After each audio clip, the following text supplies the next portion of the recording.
ਸਤਿ ਸ਼੍ਰੀ ਅਕਾਲ। ਤੁਸੀਂ ਜੁੜੇ ਹੋਏ ਹੋ ਪੰਜਾਬੀ ਰੇਡੀਓ USA ਦੇ ਨਾਲ ਤੇ ਮੈਂ ਹਾਂ ਪ੍ਰਵੀਨ ਸ਼ਰਮਾ ਲੈ ਕੇ ਹਾਜ਼ਰ ਹਾਂ ਪ੍ਰੋਗਰਾਮ ਖਬਰ ਤੇ ਨਜ਼ਰ।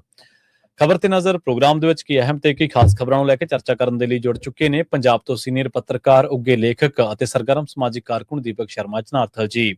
ਸ਼ਰਮਾ, ਸਤਿ ਸ਼੍ਰੀ ਅਕਾਲ, ਸਵਾਗਤ ਹੈ ਜੀ ਪੰਜਾਬੀ ਰੇਡੀਓ USA ਤੇ। ਸਤਿ ਸ਼੍ਰੀ ਅਕਾਲ ਪ੍ਰਵੀਨ ਜੀ, ਸਾਰੇ ਦਰਸ਼ਕਾਂ ਨੂੰ, ਸਰੋਤਿਆਂ ਨੂੰ ਪਿਆਰ ਭਰੀ ਸਤਿ ਸ਼੍ਰੀ ਅਕਾਲ। ਸਤਿ ਸ਼੍ਰੀ ਅਕਾਲ ਜੀ। ਪ੍ਰੋਗਰਾਮ ਦੇ ਵਿੱਚ ਅੱਗੇ ਵਧਣ ਤੋਂ ਪਹਿਲਾਂ ਧੰਨਵਾਦ ਕਰਦੇ ਚਲੇ ਸਪਾਂਸਰਸ ਦਾ ਜਿਹੜੇ ਜ਼ਰੀਆ ਬਣਦੇ ਨੇ ਇਹਨਾਂ ਪ੍ਰੋਗਰਾਮਾਂ ਨੂੰ ਤੁਹਾਡੇ ਤੱਕ ਪਹੁੰਚਾਉਣ ਦੇ ਲਈ। ਖਾਲਸਾ ਇੰਸ਼ੋਰੈਂਸ ਏਜੰਸੀ ਵਾਲੇ, ਜਿਨ੍ਹਾਂ ਤੋਂ ਤੁਸੀਂ ਹਰ ਤਰੀਕੇ ਦੀ ਇੰਸ਼ੋਰੈਂਸ ਲੈ ਸਕਦੇ ਹੋ। ਇੰਸ਼ੋਰੈਂਸ ਬਾਰੇ ਪਤਾ ਕਰਨ ਦੇ ਲਈ ਇਹਨਾਂ ਦਾ ਨੰਬਰ ਹੈ 468-272-2500। ਇਹ 1992 ਤੋਂ ਲਗਾਤਾਰ ਇੰਸ਼ੋਰੈਂਸ ਬਿਜ਼ਨਸ ਦੇ ਵਿੱਚ ਸ਼ਾਨਦਾਰ ਸੇਵਾਵਾਂ ਦੇ ਰਹੇ ਨੇ ਤੇ ਅਮਰੀਕਾ ਭਰ ਦੇ ਵਿੱਚ ਇੰਸ਼ੋਰੈਂਸ ਕਰਦੇ ਨੇ। ਓਬਾਮਾ ਕੇਅਰ, ਮੈਡੀਕੇਅਰ ਜਾਂ ਫਿਰ ਕਵਰਡ ਕੈਲੀਫੋਰਨੀਆ ਬਾਬਤ ਪਾਲਿਸੀ ਕਰਵਾਉਣ ਦੇ ਲਈ, ਸਲਾਹ ਲੈਣ ਦੇ ਲਈ ਅੱਜ ਹੀ ਕਾਲ ਕਰੋ 468-272-2500 ਤੇ। ਟਰਕੀਅਨ ਇਮੀਗ੍ਰੇਸ਼ਨ ਲਾ ਫਰਮ ਵਾਲੇ ਜੇ ਟਰਕੀਆਣਾ, ਟੌਨੀ ਟਰਕੀਆਣਾ ਦੇ ਨਾਲ ਤੁਸੀਂ US ਇਮੀਗ੍ਰੇਸ਼ਨ ਬਾਬਤ ਕੋਈ ਵੀ ਸਲਾਹ ਕਰਨੀ ਹੈ, ਕੋਈ ਵੀ ਸਵਾਲ ਪੁੱਛਣਾ ਤੇ ਇਹਨਾਂ ਦਾ ਨੰਬਰ ਹੈ 415-909-0503। Gurdeep Singh Birdi Clovis, Mandeep Singh, Sandeep Kaur San Jose, Onkar Singh Fresno, Gurnam Singh Antelope, Jarnail Singh Seattle, Mandeep Dhillon Yuba City ਤੇ ਲਾਲੀ ਸਿੰਘ ਗਰੇਵਾਲ ਫਰੀਮੌਂਟ ਤੋਂ। ਇਹਨਾਂ ਸਾਰੇ ਹੀ ਸਪਾਂਸਰਸ ਦਾ ਬਹੁਤ ਬਹੁਤ ਧੰਨਵਾਦ। ਤੇ ਜੇਕਰ ਤੁਸੀਂ ਵੀ ਪੰਜਾਬੀ ਰੇਡੀਓ USA ਦੇ ਇਹਨਾਂ ਪ੍ਰੋਗਰਾਮਾਂ ਨੂੰ ਸਪਾਂਸਰ ਕਰਨਾ ਚਾਹੁੰਦੇ ਹੋ ਤਾਂ ਸਟੂਡੀਓ ਦਾ ਨੰਬਰ ਹੈ 468-272-5200। ਅੱਜ ਦਾ ਖਬਰ ਤੇ ਨਜ਼ਰ ਪ੍ਰੋਗਰਾਮ ਸਾਲ 2026 ਦੀ 10 ਅਪ੍ਰੈਲ ਦਾ ਪ੍ਰੋਗਰਾਮ ਹੈ ਤੇ ਦਿਨ ਅੱਜ ਸ਼ੁੱਕਰਵਾਰ ਹੈ। ਖਬਰਾਂ ਦੇ ਵੱਲ ਆਈਏ, ਸ਼ੁਰੂਆਤ ਕਰੀਏ ਪੰਜਾਬ ਦੇ ਹੀਰਿਆਂ ਤੋਂ ਜਿਹੜੇ ਕੇਜਰੀਵਾਲ ਨੇ ਭਰਤੀ ਕੀਤੇ ਸੀਗੇ। ਸ਼ਰਮਾ ਜੀ ਕਹਿੰਦੇ ਇਹਨਾਂ ਹੀਰਿਆਂ ਨੇ ਹੁਣ ਫੇਰ ਕੋਈ ਨਵਾਂ ਚੰਨ ਚਾੜਤਾ ਜੀ। ਪ੍ਰਵੀਨ ਜੀ, ਆਪਾਂ ਅਕਸਰ ਗੱਲ ਕਰਦੇ ਆਏ ਹਾਂ ਕਿ ਜਿਸ ਦਿਨ ਦੀ ਪੰਜਾਬ ਦੇ ਵਿੱਚ ਆਮ ਆਦਮੀ ਪਾਰਟੀ ਦੀ ਸਰਕਾਰ ਬਣੀ ਆ ਜੀ ਜੀ, ਉਸ ਦਿਨ ਤੋਂ ਲੈ ਕੇ ਹੁਣ ਤੱਕ ਇਹਨਾਂ ਦੇ ਦਰਜਨ ਦੇ ਕਰੀਬ MLA, ਜਿਨ੍ਹਾਂ ਚ ਮੰਤਰੀ ਵੀ ਵੱਡੀ ਗਿਣਤੀ ਸ਼ਾਮਲ ਨੇ, ਉਹ ਭ੍ਰਸ਼ਟਾਚਾਰ ਤੋਂ ਲੈ ਕੇ ਹੋਰ ਕਈ ਰੰਗੀਨ ਸੰਗੀਨ ਮਾਮਲਿਆਂ ਚ ਫਸ ਚੁੱਕੇ ਨੇ ਤੇ ਇਹ ਵਰਤਾਰਾ ਰੁਕਣ ਦਾ ਨਾਮ ਨਹੀਂ ਲੈ ਰਿਹਾ। ਤੁਸੀਂ ਇਹ ਦੇਖੋ ਕਿ ਕੱਟੜ ਇਮਾਨਦਾਰ ਦੇ ਬੋਝ ਟੰਗਣ ਵਾਲੇ ਦੇ ਦੌਰ ਦੇ ਵਿੱਚ 6-6 ਬੰਦੇ, 7-7 ਬੰਦੇ ਤੁਹਾਡੇ ਅੰਦਰ ਜਾਇਆ ਹੁਣ ਤੇ 5-4 ਬੰਦੇ ਹੋਰ ਮਸਲਿਆਂ ਕਰਕੇ ਵਿਵਾਦਤ ਘੇਰਿਆਂ ਚ ਫਸੇ ਹੋਣ ਜੀ। ਤੇ ਫਿਰ ਇਹ ਉਹ ਸਰਕਾਰ ਜਿਹੜੀ ਦੂਸਰਿਆਂ ਬਾਰੇ ਗੋਗਾ ਗਾਉਂਦੀ ਸੀ ਜੀ, ਇਹ ਤਾਂ ਹੋਟਲਾਂ 'ਚ ਵੀ ਹਿੱਸਾ ਪਾਉਂਦੇ ਨੇ ਜੀ, ਇਹ ਤਾਂ ਬ੍ਰੈਡਾਂ ਵਾਲਿਆਂ ਤੋਂ ਵੀ ਕਮਿਸ਼ਨ ਮੰਗਦੇ ਨੇ ਜੀ, ਹੈਨਾ, ਉਹ ਆਪ ਟਰੈਲੀ ਚੋਰ ਨਿਕਲ ਰਹੇ ਨੇ।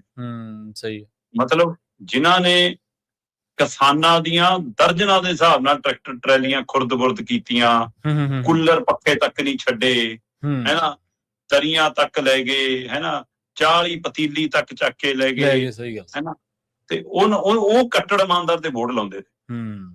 ਪਰ ਮਾਮਲਾ ਉੱਥੇ ਤੱਕ ਹੀ ਰੁਕ ਜਾਂਦਾ ਤਾਂ ਵੀ ਸਮਝ ਸੀ ਕਿ ਉਹਦੇ ਵਿੱਚ ਪੁਲਿਸ ਵੀ ਇਨਵੋਲਵ ਸੀ, ਪ੍ਰਸ਼ਾਸਨ ਵੀ ਇਨਵੋਲਵ ਸੀ, ਸਰਕਾਰ ਵੀ ਇਨਵੋਲਵ ਸੀ। ਕੋਈ ਕਿਸੇ MLA ਦੇ ਰਿਸ਼ਤੇਦਾਰ ਦੇ ਘਰੋਂ ਮਿਲ ਰਹੀ ਹੈ ਟਰੈਲੀ, ਕੋਈ ਹਰਿਆਣੇ ਚੋਂ ਲੱਭ ਰਹੀ ਹੈ ਕਿਸੇ ਦੇ ਘਰੋਂ, ਕੋਈ ਇਹਨਾਂ ਦੇ ਹੀ ਮੇਅਰ ਹੈ ਜੀ, ਪ੍ਰਧਾਨ ਹੈ ਜੀ ਨਗਰ ਕੌਂਸਲ ਦੀ ਨਾਭੇ ਦੀ, ਉਹਦੇ ਘਰ ਵਾਲੇ ਦੇ ਟਿਕਾਣਿਆਂ ਤੋਂ ਮਿਲ ਰਹੀਆਂ ਨੇ। ਸੋ ਵਰਤਾਰਾ ਆਪਣੇ ਆਪ ਚ ਉਹ ਸੀਗਾ ਕਿ ਹੁਣ ਕੌਣ ਕਹੇ ਕਿ ਮਹਾਰਾਣੀ ਅੱਗਾ ਢਕੋ, ਤਾਂ ਇਹ ਹਾਲ ਹੈ ਇਹਨਾਂ ਦਾ। ਮਤਲਬ ਕਹਿੰਦਾ ਤੁਸੀਂ ਆਪ ਹੀ ਜਦੋਂ ਕਰਦੇ ਤਾਂ ਕਾਰਵਾਈ ਕਿਹਦੇ ਤੇ ਹੋਊਗੀ?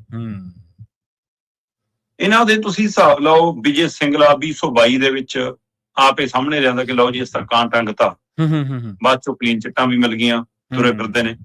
2023 ਚ ਫਿਰ ਅਮਿਤ ਰਤਨ, ਆਪਾਂ ਹੈਨਾ, ਕੋਟ ਫੱਤੇ ਵਾਲਾ, ਉਹਦਾ ਮਾਮਲਾ ਆ ਗਿਆ ਜੀ ਜੀ। ਫਿਰ 2023 ਚ MLA ਜਸਵੰਤ ਸਿੰਘ ਗੱਜਣ ਮਾਜਰੇ ਵਾਲਾ ਮਾਮਲਾ ਆ ਗਿਆ। ਇਹ ਮੈਂ ਉਹ ਨਾਂ ਗਿਣਾ ਰਿਹਾ ਜਿਨ੍ਹਾਂ ਨੇ ਅੰਦਰ ਦੀ ਹਵਾ ਖਾਧੀ ਹੈ ਜੀ। ਸਹੀ ਹੈ ਨਾ। ਫਿਰ 2025 ਚ ਰਮਨ ਅਰੋੜਾ ਆ ਗਿਆ, ਵਿਜੀਲੈਂਸ ਨੇ ਚੱਕ ਲਿਆ, ਭ੍ਰਸ਼ਟਾਚਾਰ ਵਾਲਾ ਮਾਮਲਾ ਜੀ। ਫਿਰ 2025 ਚ ਮਨਜਿੰਦਰ ਸਿੰਘ ਲਾਲਪੁਰਾ, 2013 ਵਾਲੇ ਮਾਮਲੇ ਚ ਸਜ਼ਾ ਹੋ ਗਈ। ਹੁਣ ਕਲੀਨ ਚਿੱਟ ਕਿਵੇਂ ਮਿਲੀ ਆ ਸਭ ਨੂੰ ਪਤਾ ਹੈ, ਸਮਝੌਤਾ ਕਿਵੇਂ ਹੈ ਨਾ। ਜੀ ਜੀ ਬਿਲਕੁਲ। ਫਿਰ ਲਾਲਜੀਤ ਭੁੱਲਰ ਵਾਲਾ ਆ ਗਿਆ, ਹਰਮੀਤ ਪਠਾਨ ਮਾਜਰੇ ਵਾਲਾ ਆ ਗਿਆ। ਇਹ ਤੋਂ ਬਿਨਾਂ ਤੁਸੀਂ ਇਹ ਦੇਖ ਲਓ, ਕਟਾਰੂ ਚੱਕ ਵਾਲਾ ਮਾਮਲਾ ਪਿਆ ਹੈ ਨਾ, ਇੱਕ ਹੋਰ ਉਹ ਕਿੰਨਾ ਹੀ। ਤੇ ਹੁਣ ਤਾਜ਼ਾ ਮਾਮਲਾ ਕਿ ਬਈ ਟਰੈਲੀ ਤਾਂ ਇਹਨਾਂ ਦਾ ਮੇਰਾ ਕਮਿਸ਼ਨ ਬਣਦਾ ਜਿੰਨੀ ਟਰਾਲੀ ਹੈ ਜੀ। ਅੱਛਾ। 2 ਮੰਤਰੀਆਂ ਦੀ ਇੱਕ ਟਰੈਲੀ ਬਣਾਉਣ ਵਾਲੀ ਕੰਪਨੀ ਦੇ ਬੰਦੇ ਨਾਲ ਗੱਲ ਹੋ ਰਹੀ ਹੈ, ਮਲਕੀਤ ਨਾਲ। ਠੀਕ ਹੈ। ਉਹਦਾ ਦਾਅਵਾ ਹੈ ਕਿ ਆ ਦੋਏ ਜਿਹੜੇ ਫੋਨ ਤੇ ਹੈਗੇ ਨੇ ਮੇਰੇ ਨਾਲ ਇਹ ਮੰਤਰੀ ਨੇ। ਤੇ ਆਵਾਜ਼ ਸੁਣਿਆ ਲੱਗਦਾ ਹੈ ਹੁਣ ਇਹ ਜਾਂਚ ਦਾ ਵਿਸ਼ਾ ਹੋਊਗਾ। ਅਜੇ ਤੱਕ ਉਹ ਮੂੰਹ ਖੋਲਣ ਲਈ ਤਿਆਰ ਨਹੀਂ। ਚੁੱਪੀ ਦਾ ਮਤਲਬ ਸਪਸ਼ਟ ਹੈ ਕਿ ਕੁਝ ਦਾਲ ਚ ਕਾਲਾ ਹੈ। ਕਾਲਾ, ਸਹੀ ਹੈ। ਮੰਤਰੀ ਮੁੰਡੀਆਂ ਤੇ ਹੈਨਾ, ਲਾਲਜੀਤ ਭੁੱਲਰ, ਆਪਣਾ ਨਾ ਕੁਲਦੀਪ ਧਾਲੀਵਾਲ। ਹਾਂਜੀ। ਹਾਂ, ਕੁਲਦੀਪ ਧਾਲੀਵਾਲ ਦੇ ਲਈ ਟਰੈਲੀ ਬਣਵਾਈ ਗਈ। ਹੁਸ਼ਿਆਰਪੁਰ ਖੇਤਰ ਤੋਂ ਟਰੈਲੀ ਬਣਵਾਉਂਦੇ ਨੇ। ਕਹਿੰਦੇ ਜੀ ਮੁੰਡੀਆਂ ਨੇ ਫੋਨ ਕੀਤਾ, ਹੈਨਾ, ਪ੍ਰਦੀਪ ਮੁੰਡੀਆਂ ਦੇ, ਉਹਦੇ ਫੋਨ ਦੇ ਆਧਾਰ ਤੇ ਬਣੀ ਜੀ। ਠੀਕ ਹੈ। ਤੇ ਜੀ ਬਣੀ ਕੁਲਦੀਪ ਧਾਲੀਵਾਲ ਲਈ, ਸਾਲਾਂ ਬੀਤ ਗਏ ਜੀ, ਉਹਦੇ ਪੈਸੇ ਨਹੀਂ ਦਿੰਦੇ। ਵਾਹ, ਬੜੀ ਪ੍ਰਾਪਤੀ ਹੈ। ਤੇ ਅਗਲਾ ਜਦੋਂ ਪੈਸਾ ਮੰਗਣ ਜਾਵੇ ਕਹਿੰਦਾ ਜੀ ਕਿ ਮੈਨੂੰ ਕਹਿੰਦੇ ਨੇ ਇਹਨਾਂ ਦਾ ਸਾਡਾ ਕਮਿਸ਼ਨ ਬਣਦਾ। ਤੇ ਜਦੋਂ ਉਹਨੇ ਕਿਹਾ ਜੀ ਕਿ ਇਹਦੇ ਵਿੱਚ ਐਂ ਬੱਚਤ ਪਾਉਣ ਨੂੰ ਥੋੜਾ ਹੁੰਦਾ, ਚਲੋ ਮੇਰਾ ਜਿਹੜਾ ਮਾੜਾ ਮੋਟਾ ਉੱਪਰ ਵਾਲਾ ਪ੍ਰੋਫਿਟ ਤੁਸੀਂ ਉਹ ਛੱਡ ਦਿਓ, ਪਰ ਜਿੰਨਾ ਲੋਹਾ ਲੱਗਿਆ ਸਮਾਨ ਲੱਗਿਆ ਉਹਦਾ ਤਾਂ ਦੇ ਦਿਓ, ਤਾਂ ਅਸੀਂ ਵੀ ਤਾਂ ਮੁੱਲ ਖਰੀਦਿਆ, ਦਿਹਾੜੀ ਤੇ ਮੈਂ ਬੰਦੇ ਰੱਖੇ ਨੇ ਅੱਗੇ ਬਣਾਉਣ ਵਾਲੇ। ਬਿਲਕੁਲ। ਤੇ ਉਹਨੂੰ ਕਹਿੰਦੇ ਫਿਰ ਐਂ ਕਰ ਆਪਣੀ ਫੈਕਟਰੀ 'ਚ ਹਿੱਸਾ ਪਾ ਲਾ ਸਾਡਾ।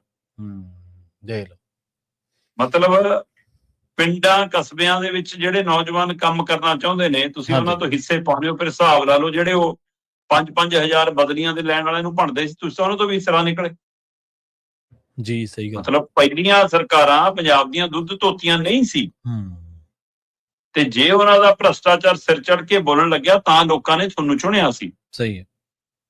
ਤੇ ਤੁਸੀਂ ਜੋ ਚੰਨ ਚਾੜ ਰਹੇ ਹੋ ਇਹ ਸਭ ਦੇ ਸਾਹਮਣੇ, ਔਰ ਖਾਸ ਕਰਕੇ ਜਿਨ੍ਹਾਂ ਨੇ ਉਹ ਆਡੀਓ ਸੁਣੀ ਆ ਤਾਂ ਉਹਨਾਂ ਨੂੰ ਅੰਦਾਜ਼ਾ ਹੋ ਜਾਊਗਾ ਕਿ ਆਮ ਆਦਮੀ ਪਾਰਟੀ ਦੀ ਸਰਕਾਰ ਦੇ ਹੀਰੇ ਪੈਕੇਜ 'ਚ ਕਿੰਨਾ ਕੁਝ ਦਿੰਦੇ ਨੇ। ਉਹ ਇੱਕ ਪੈਕੇਜ ਆ ਪੂਰਾ ਆਡੀਓ। ਜੀ ਸਹੀ ਹੈ। ਇਹ ਸਰਕਾਰ ਚੱਲਦੀ ਕਿਵੇਂ ਆ, ਕੰਮ ਕਿਵੇਂ ਕਰਦੀ ਆ, ਖਾਂਦੀ ਕਿਵੇਂ ਆ, ਲੁੱਟਦੀ ਕਿਵੇਂ ਆ, ਡਰਾਉਂਦੀ ਕਿਵੇਂ ਆ, ਧਮਕਾਉਂਦੀ ਕਿਵੇਂ ਆ, ਸਾਰਾ ਕੁਝ ਇੱਕ ਪੈਕੇਜ ਆ। ਉਹਦੇ ਵਿੱਚ ਜਿੰਨੀ ਘਟੀਆ ਸ਼ਬਦਾਵਲੀ ਵਰਤੀ ਆ ਇੱਕ ਮੰਤਰੀ ਨੇ, ਹੈ ਨਾ, ਮਤਲਬ ਕਥਿਤ ਤੌਰ ਤੇ ਉਹ ਵੀਡੀਓ ਦਮ ਭਰਦੀ ਆ ਕਿ ਹਾਂ ਕਿ ਆਹ ਸ਼ਬਦਾਵਲੀ ਹੈ ਜੀ ਜੀ। ਤੇ ਉਹ ਸ਼ਬਦ ਅਜੇ ਹੈ ਕਿ ਜਿਹੜਾ ਮਤਲਬ ਬੀਪ ਲਾ ਕੇ ਵੀ ਚਲਾਉਣਾ ਮੈਨੂੰ ਤਾਂ ਵਾਜਬ ਨਹੀਂ ਲੱਗਦਾ, ਜਿਹੜੇ ਲੋਕ ਆਵਾਜ਼ ਹੀ ਲਾਉਂਦੇ ਨੇ, ਮਤਲਬ ਇੰਨਾ ਘਟੀਆ ਸ਼ਬਦ। ਸਹੀ ਗੱਲ ਹੈ ਜੀ, ਬਿਲਕੁਲ। ਫਿਰ ਉਹਦੇ ਵਿੱਚ ਹੀ ਤੁਸੀਂ ਤੁਹਾਡੇ ਤੇ ਉੱਤੇ ਕਮਿਸ਼ਨ ਦੇ ਦੋਸ਼ ਲੱਗ ਰਹੇ ਨੇ, ਉਹਦੇ ਵਿੱਚ ਤੁਹਾਡੇ ਤੇ ਪਿੰਡ ਦੀ ਸ਼ਾਮ ਲੜ ਦੱਬਣ ਦੇ ਦੋਸ਼ ਲੱਗ ਰਹੇ ਨੇ ਜੀ। ਇੱਕ ਸਿਧਾਰਥ ਬੰਦਾ ਸ਼ਰੇਆਮ ਕਹਿ ਰਿਹਾ ਕਿ ਤੁਸੀਂ ਕਿੰਨੀ ਦੱਬੀ ਹੈ ਸਾਨੂੰ ਨਹੀਂ ਪਤਾ, ਹੈ ਨਾ। ਫਿਰ ਉਹਦੇ ਵਿੱਚ ਤੁਹਾਡੇ ਤੇ ਦੋਸ਼ ਲੱਗ ਰਹੇ ਨੇ ਕਿ ਤੁਸੀਂ ਕਮਿਸ਼ਨ ਮੰਗਦੇ ਹੋ, ਤੁਸੀਂ ਹਿੱਸਾ ਪੱਤੀ ਕਰਦੇ ਹੋ, ਤੁਸੀਂ ਕਿਸੇ ਦਾ ਪੈਸਾ ਮਾਰਦੇ ਹੋ। ਉਹ 'ਚ ਦੋਸ਼ ਲੱਗ ਰਹੇ ਨੇ ਕਿ ਵੀ ਤੁਸੀਂ ਤਾਂ ਮਤਲਬ ਕਿ ਹਿੱਸੇ ਵੀ ਪਾਉਣ ਨੂੰ ਫਿਰਦੇ ਹੋ ਦੂਆਂ ਦੇ ਕਾਰੋਬਾਰਾਂ 'ਚ। ਉਹਦੇ ਵਿੱਚ ਦੋਸ਼ ਲੱਗ ਰਹੇ ਨੇ ਤੁਸੀਂ ਪੁਲਿਸ ਵੀ ਭੇਜਦੇ ਹੋ, ਤੁਸੀਂ ਅਫਸਰ ਅਧਿਕਾਰੀਆਂ ਤੋਂ ਫੋਨ ਕਰਾ ਕੇ ਡਰਾਉਣੇ ਧਮਕਾਉਣੇ, ਤੁਸੀਂ ਹੋਰ ਪਰਚੇ ਵੀ ਪਾਉਂਦੇ ਹੋ। ਉਹਦੇ ਵਿੱਚ ਗੈਂਗਸਟਰਾਂ ਰਾਹੀਂ ਗੋਲੀਆਂ ਚਲਾਉਣ ਦੇ ਦੋਸ਼ ਵੀ ਲੱਗਦੇ ਨੇ। ਸਹੀ ਗੱਲ। ਇਹ ਪੂਰਾ ਪੈਕੇਜ ਇੱਕ ਸਰਕਾਰ ਦਾ ਪੈਕੇਜ ਹੈ, ਇਹ ਹੈ ਸਰਕਾਰੀ ਕੰਮ। ਤੇ ਹੁਣ ਦੇਣ ਜਵਾਬ। ਕੱਲ ਦੇ ਸਾਡੇ ਮੀਡੀਆ ਦੇ ਕਿੰਨੇ ਸਾਥੀ ਇਹਨਾਂ ਦੋਵਾਂ ਮੰਤਰੀਆਂ ਦੇ ਮਗਰ ਲੱਗੇ ਨੇ, ਹੁਣ ਬੋਲ ਕੇ ਰਾਜੀ ਨਹੀਂ। ਮੈਂ ਕਹਿੰਦਾ ਹੋ ਸਕਦਾ ਕਿ ਕੱਲ ਨੂੰ ਇਹਨਾਂ ਨੂੰ ਟੰਗ ਦੇਣ, ਕਹਿਣ ਦੇਖੋ ਜੀ ਅਸੀਂ ਕਿੰਨੇ ਕੱਟੜ ਇਮਾਨਦਾਰ, ਕਿ ਅਸੀਂ ਮਤਲਬ ਕਿ ਜੀ ਆਪਣੇ ਮੰਤਰੀਆਂ ਨੂੰ ਬਖਸ਼ਦੇ ਨਹੀਂ। ਸਹੀ ਗੱਲ। ਕਾਹਦੇ ਇਮਾਨਦਾਰ ਜੇ ਹਰ ਰੋਜ਼ ਤੁਹਾਡਾ ਕੋਈ ਬੰਦਾ ਇਹੋ ਜਿਹਾ ਘਪਲੇਬਾਜ਼ ਨਿਕਲ ਰਿਹਾ।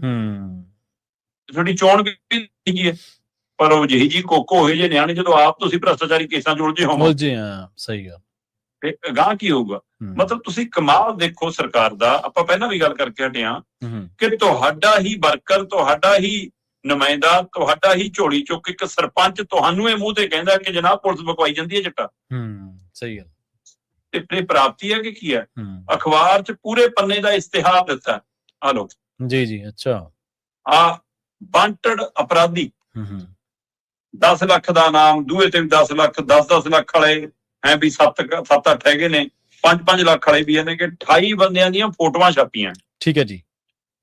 28 ਬੰਦਿਆਂ ਦੀਆਂ ਫੋਟੋਆਂ ਛਾਪ ਕੇ ਇਹ ਲਿਖਿਆ ਕਿ ਇਹ ਵਾਂਟਡ ਨੇ, ਸਾਨੂੰ ਲੋੜੀਂਦੇ ਨੇ, ਇਹਨਾਂ ਤੇ ਇੰਨੇ ਲੱਖ ਦਾ ਇਨਾਮ ਹੈ, ਕਰੋੜਾਂ ਦਾ ਇਨਾਮ ਬਣਦਾ ਹੈ। ਉੱਪਰ ਲਿਖਿਆ ਕੀ ਹੈ? ਗੈਂਗਸਟਰ ਮੁਕਤ ਪੰਜਾਬ ਭਾ, ਤੁਹਾਡੀ ਜਾਣਕਾਰੀ ਸਾਡੀ ਕਾਰਵਾਈ। ਇੱਕ ਪਾਸੇ ਤੁਸੀਂ ਗੈਂਗਸਟਰ ਮੁਕਤ ਲਿਖ ਰਹੇ ਹੋ, ਦੂਏ ਪਾਸੇ ਤੁਸੀਂ ਆਪਣੀ ਨਲਾਇਕੀ ਆਪੇ ਦਿਖਾ ਰਹੇ ਹੋ ਕਿ 28 ਬੰਦੇ ਸਾਤੋਂ ਨਹੀਂ ਲੱਭ ਹੁੰਦੇ। ਸਹੀ ਹੈ, ਬਿਲਕੁਲ ਸਾਤੋਂ ਨਹੀਂ ਪੜ ਹੋ ਰਹੇ। ਅਸੀਂ ਇਨਾਮ ਰੱਖ ਕੇ ਤੁਹਾਡੀਆਂ ਮਿਹਨਤਾਂ ਕਰ ਰਹੇ ਹਾਂ, ਤੁਸੀਂ ਸਾਨੂੰ ਜਾਣਕਾਰੀ ਦੇ ਦਿਓ। ਤੇ ਫਿਰ ਕਰਦੇ ਕਿਉਂ? ਆਮ ਲੋਕਾਂ ਨੂੰ ਤੰਗ, ਆਮ ਲੋਕਾਂ ਨੂੰ ਪਰੇਸ਼ਾਨ। ਜਿਹੜਾ ਖਦਸ਼ਾ ਆਪਾਂ ਲਗਾਤਾਰ ਪ੍ਰਗਟਾਉਂਦੇ ਆਏ ਆ ਕਿ ਇਹ ਸਰਕਾਰ ਕਿਤੇ ਸਾਰਾ ਕੁਝ ਢੱਕ ਕੇ ਖੁਦੇ ਤਾਂ ਨਹੀਂ ਬੀਜੇਪੀ ਕੰਨੀ ਨੂੰ ਭੇਜੀ ਜਾਂਦੀ। ਬਹੁਤ ਚਿਰ ਦਾ ਉਹ ਬੰਦੇ ਨੂੰ ਜੀ ਜਿਹੜਾ ਕਹਿੰਦਾ ਜੀ ਕਿ ਮੈਂ ਤਾਂ ਘਰੋਂ ਬਾਹਰ ਆਪ ਨਹੀਂ ਨਿਕਲ ਸਕਦਾ, ਮੇਰੇ ਜਵਾਕ ਨਹੀਂ ਨਿਕਲ ਸਕਦੇ, ਮੇਰੇ ਭਰਾ ਤੇ ਗੋਲੀਆਂ ਚਲਵਾਤੀਆਂ ਇਹਨਾਂ ਨੇ, ਤੇ ਜੇ ਅਸੀਂ ਕਿਤੇ ਜਾਣਾ ਹੋਵੇ ਅਸੀਂ ਗੱਡੀ ਬਦਲ ਕੇ ਜਾਂਦੇ ਹਾਂ, ਫੋਨ ਛੱਡ ਕੇ ਜਾਂਦੇ ਹਾਂ ਕਿ ਕਿਤੇ ਸਾਡੀ ਟਰੇਸ ਨਾ ਹੁੰਦੀ ਹੋਵੇ।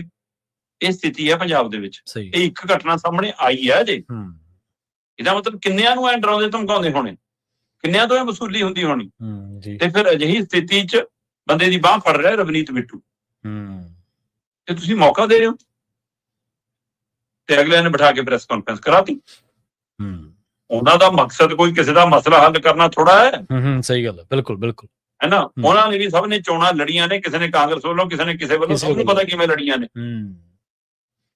ਹੈ ਨਾ। ਉਹਨਾਂ ਨੂੰ ਵੀ ਮੱਥੇ ਕਿਵੇਂ ਟਿਕਦੇ ਨੇ, ਉਹ ਵੀ ਲੁਧਿਆਣੇ ਵਰਗੇ ਸ਼ਹਿਰ ਦੇ ਸਭ ਨੂੰ ਪਤਾ, ਸਭ ਨੂੰ ਪਤਾ। ਸਹੀ ਗੱਲ। ਪਰ ਤੁਸੀਂ ਮੌਕਾ ਦੇ ਰਹੇ ਹੋ, ਕਿਉਂਕਿ ਅਗਲਿਆਂ ਨੂੰ ਪਤਾ ਹੈ ਕਿ ਇਸ ਮੌਕੇ ਸਾਡੇ ਕੋਲ ਜਿਹੜਾ ਬੈਠੂਗਾ ਤਾਂ ਅਸੀਂ ਉਹਨੂੰ ਵੱਡੇ ਪਲੇਟਫਾਰਮ ਤੇ ਦਿਖਾ ਸਕਦੇ ਹਾਂ। ਸਹੀ। ਇਸ ਲਈ ਉੱਥੇ ਫਿਰ ਤੁਹਾਡੀ ਪੁਲਿਸ ਵੀ ਕਾਰਵਾਈ ਕਰਨ ਤੋਂ ਝਿਜਕਦੀ ਆ, ਤੇ ਤੁਹਾਨੂੰ ਵੀ ਡਰ ਲੱਗਦਾ, ਕਿਉਂਕਿ ਤੁਹਾਡਾ ਆਕਾ ਉਹਨੇ ਦਿੱਲੀ ਟੰਗਿਆ, ਪੂਰੇ ਵਾਲੇ ਦੀਆਂ ਲੱਤਾਂ ਲੜਖੜਾਉਣ ਲੱਗ ਜਾਂਦੀਆਂ ਦਿੱਲੀ ਜਾਂਦੇ ਦੀਆਂ, ਤੇ ਫਿਰ ਹੋਊਗਾ ਕੀ। ਇਸ ਲਈ ਇਹ ਹੀਰੇ, ਅਜੇ ਮੈਂ ਪਹਿਲਾਂ ਵੀ ਗੱਲ ਕਰ ਦੇਣਾ ਕਿ ਜੋ ਚੋਣ ਦੇ ਨੇੜੇ ਜਾਓਗੇ ਨਾ, ਤੁਸੀਂ ਦੇਖਿਓ ਇਹ ਹੀਰਿਆਂ ਦੀ ਮਾਲਾ ਕਿਵੇਂ ਤੜਕ ਕੇ ਖਿਲਰਦੀ ਹੈ। ਇਹ ਖਿਲਰ ਰਹੀ ਹੈ ਜਨਾਬ, ਅਜੇ ਹੋਰ ਖਿਲਾਰੇ ਪੈਣਗੇ। ਜੀ ਬਿਲਕੁਲ। ਜਿਹੜੀ ਤੁਸੀਂ ਕਾਰਵਾਈ ਦੀ ਗੱਲ ਕੀਤੀ ਸੀ, ਸਿੰਗਲੇ ਦੀ ਉਦਾਹਰਨ ਸਾਰਿਆਂ ਦੇ ਸਾਹਮਣੇ ਹੈ। ਮਿਸਾਲ ਸਿੰਗਲੇ ਦੀ, ਮੁੱਖ ਮੰਤਰੀ ਕਹਿੰਦੇ ਸੀ ਮੈਂ ਕੋਈ ਨਹੀਂ ਛੱਡਣਾ, ਤੇ ਉਹ ਵੇਖ ਲਓ ਸਿੰਗਲਾ ਨਾਲ ਫਿਰਦਾ, ਸਮਾਗਮਾਂ ਦੇ ਵਿੱਚ ਤੁਰਿਆ। ਦੂਜੀ ਜਿਹੜੀ ਤੁਸੀਂ ਸ਼ਰਮਾ ਜੀ ਗੱਲ ਕੀਤੀ ਸੀ ਨਾ ਵੀ ਲਾਸਟ ਤੇ ਆ ਕੇ ਵੀ ਇਹ ਤਾਂ ਜਿਹੜੇ ਨੇ ਦੂਜੀ ਧਿਰ ਨੂੰ ਮੌਕਾ ਦੇ ਰਹੇ ਆ, ਇਹ ਤਾਂ ਆਪਾਂ ਬਹੁਤ ਚਿਰ ਦਾ ਤੁਸੀਂ ਕਈ ਜਿਹੜੀਆਂ ਘਟਨਾਵਾਂ ਵਾਪਰੀਆਂ ਨੇ ਜਿੱਥੋਂ ਪਤਾ ਲੱਗਦਾ ਕਿ ਪਾਲਾ ਤਿਆਰ ਕਰਕੇ ਕਿਹਦੇ ਲਈ ਦਿੱਤਾ ਜਾ ਰਿਹਾ। ਜਦੋਂ ਤੁਹਾਡਾ ਬਣਾਇਆ ਪੀੜਤ ਬੰਦਾ ਦੂਜੇ ਦੇ ਨਾਲ ਜਾ ਕੇ ਪ੍ਰੈਸ ਕਾਨਫਰੰਸ ਕਰਦਾ, ਤੇ ਇਹਦਾ ਮਤਲਬ ਕੀ ਹੈ? ਇਹ ਕੋਈ ਐਡਾ ਤਕੜਾ ਗੁਣਾ ਗਣਿਤ ਹੈ ਨਹੀਂ ਜਿਹੜਾ ਲੋਕਾਂ ਤੋਂ ਕੱਢਿਆ ਹੀ ਨਾ ਜਾਵੇ। ਇੰਨੇ ਕੁ ਤਾਂ ਲੋਕ ਜਾਣਦੇ ਨੇ ਪੋਲਿਟਿਕਸ ਨੂੰ, ਹੋਰ ਤਾਂ ਚਲੋ ਨਹੀਂ ਕਰ ਸਕਦੇ, ਬਾਲੀ ਵੱਡੀ ਤਾਂ ਖੋਜ ਨਹੀਂ ਕਰਨੀ ਔਖੀ ਹੈ। ਚਲੋ ਸ਼ਰਮਾ ਜੀ, 3-4 ਦਿਨ ਪਹਿਲਾਂ ਤੁਹਾਡੀ ਖਬਰ, ਮੈਂ ਉਸ ਦਿਨ ਪ੍ਰੋਗਰਾਮ ਤਾਂ ਨਹੀਂ ਕੀਤਾ ਪਰ ਖਬਰਾਂ ਜ਼ਰੂਰ ਸੁਣੀਆਂ ਸੀ। ਤੁਸੀਂ ਉਸ ਖਬਰ ਦੇ ਵਿੱਚ ਇੱਕ ਚਰਚਾ ਕੀਤੀ ਸੀ ਵੀ ਮੁਲਾਜ਼ਮਾਂ ਨੂੰ ਦੇਣ ਲਈ, ਤਨਖਾਹਾਂ ਦੇਣ ਲਈ ਵੀ ਪੈਸੇ ਹੈ ਨਹੀਂਗੇ। ਅੱਜ ਇੱਕ ਹੋਰ ਗੱਲ ਦੇ ਉੱਤੇ ਜਾਣਕਾਰੀ ਦੇ ਵਿੱਚ ਵਾਧਾ ਕਰਿਓ ਵੀ ਡੀਏ ਦਾ ਬਕਾਇਆ ਦੇਣ ਲਈ 15,000 ਕਰੋੜ ਰੁਪਏ ਚਾਹੀਦਾ, ਲੱਭ ਨਹੀਂ ਰਿਹਾ, ਵੀ ਕਿੱਥੋਂ ਲੈ ਗਏ? ਪ੍ਰਵੀਨ ਜੀ, ਜਦੋਂ 2022 ਦੇ ਵਿੱਚ ਜੀ ਮੁੱਖ ਮੰਤਰੀ ਭਗਵੰਤ ਮਾਨ ਮੁੱਖ ਮੰਤਰੀ ਬਣ ਕੇ ਪੰਜਾਬ ਦੇ ਰਾਜਧਾਨੀ ਚੰਡੀਗੜ੍ਹ ਦੇ ਸਿਵਲ ਸਕੱਤਰੇਤ ਪਹੁੰਚੇ ਸੀ ਨਾ, ਜੀ, ਉਹ ਬਹੁ ਮੰਜ਼ਿਲਾ ਇਮਾਰਤ ਹੈ। ਉਸ ਇਮਾਰਤ ਦੇ ਅੰਦਰ ਹਜ਼ਾਰਾਂ ਮੁਲਾਜ਼ਮ ਪੰਜਾਬ ਦੇ ਕੰਮ ਕਰਦੇ। ਸਹੀ ਹੈ। ਹਰ ਮੰਤਰੀ ਦਾ ਵਿਭਾਗ ਹੈ, ਅਫਸਰ ਦਾ ਵਿਭਾਗ ਹੈ, ਹਰ ਗਾਂ ਸਭ ਵਿਭਾਗ ਨੇ, ਪੂਰਾ ਪੰਜਾਬ ਉੱਥੋਂ ਚੱਲਦਾ ਸਰਕਾਰੀ ਤੌਰ ਤੇ। ਉਹ ਸਿਵਲ ਸਕੱਤਰੇਤ ਦੇ ਇਤਿਹਾਸ ਦੇ ਵਿੱਚ ਮੈਂ ਤਾਂ ਆਪਣੀ ਨਜ਼ਰ 'ਚ ਪਹਿਲੀ ਵਾਰ ਦੇਖਿਆ ਜਦੋਂ ਮੈਂ ਜੰਮਿਆ, ਤੇ ਮੇਰਾ ਖਿਆਲ ਹੈ ਕਿ ਸ਼ਾਇਦ ਪੰਜਾਬ ਦੇ ਇਤਿਹਾਸ 'ਚ ਪਹਿਲੀ ਵਾਰ ਹੋਏਗਾ ਕਿ ਇੱਕ ਮੁੱਖ ਮੰਤਰੀ ਉੱਥੇ ਮੁੱਖ ਮੰਤਰੀ ਬਣਨ ਤੋਂ ਬਾਅਦ, ਸਹੁੰ ਚੁੱਕਣ ਤੋਂ ਬਾਅਦ ਆਪਣੇ ਦਫ਼ਤਰ ਵੱਲ ਨੂੰ ਵਧੇ, ਕਿ ਉਹ ਬਹੁ ਮੰਜ਼ਿਲਾ ਇਮਾਰਤ ਦੇ ਗਰਾਊਂਡ ਫਲੋਰ ਤੋਂ ਲੈ ਕੇ ਧਰਾਤਲ ਤੋਂ ਲੈ ਕੇ ਉੱਪਰਲੀ ਸਿਖਰਲੀ ਮੰਜ਼ਿਲ ਤੱਕ ਉਹ ਸੈਂਕੜਿਆਂ ਹੀ ਖਿੜਕੀਆਂ, ਸੈਂਕੜਿਆਂ ਹੀ ਮੋਗੇ, ਸੈਂਕੜਿਆਂ ਹੀ ਰੋਸ਼ਨਦਾਨਾਂ ਚੋਂ ਫੁੱਲ ਵਰਸੇ ਹੁਣ। ਇਹ ਸ਼ਾਇਦ ਪਹਿਲੀ ਵਾਰ ਸੀ, ਤੇ ਇਹ ਵੀ ਪਹਿਲੀ ਵਾਰ ਹੋ ਰਿਹਾ ਕਿ ਮੋਗੇ ਵੀ ਉਹੀ ਨੇ, ਰੋਸ਼ਨਦਾਨ ਵੀ ਉਹੀ ਨੇ, ਖਿੜਕੀਆਂ ਵੀ ਉਹੀ ਨੇ। ਉੱਥੋਂ ਹੁਣ ਮੁਰਦਾਬਾਦ ਗੂੰਜ ਰਹੀ ਹੈ। ਸਹੀ ਗੱਲ, ਬਿਲਕੁਲ। ਕਾਰਨ ਇਹ ਹੈ ਜਨਾਬ ਕਿ ਇਹ ਉਹ ਸਰਕਾਰ ਹੈ ਜਿਹੜੀ ਕਹਿੰਦੀ ਕਿ ਸ਼ਰਾਬ ਚੋਂ ਇੰਨਾ ਪੈਸਾ ਆ ਜਾਣਾ, ਰੇਤ ਚੋਂ ਇੰਨਾ ਆ ਜਾਣਾ, ਖਜ਼ਾਨਾ ਲਵਾਲਬ ਹੋ ਜਾਣਾ, ਅਸੀਂ ਤਾਂ ਆ ਪੰਜਾਬ ਦੇ ਮਸਲੇ ਸਾਰੇ ਹੱਲ ਕਰਤੇ ਹੈ, ਅਸੀਂ ਤਾਂ ਗਰੰਟੀਆਂ ਦੇ ਕੇ ਬੈਠੇ ਹਾਂ, ਅਸੀਂ ਤਾਂ ਨੌਕਰੀਆਂ ਵੰਡ ਕੇ ਬੈਠੇ ਹਾਂ।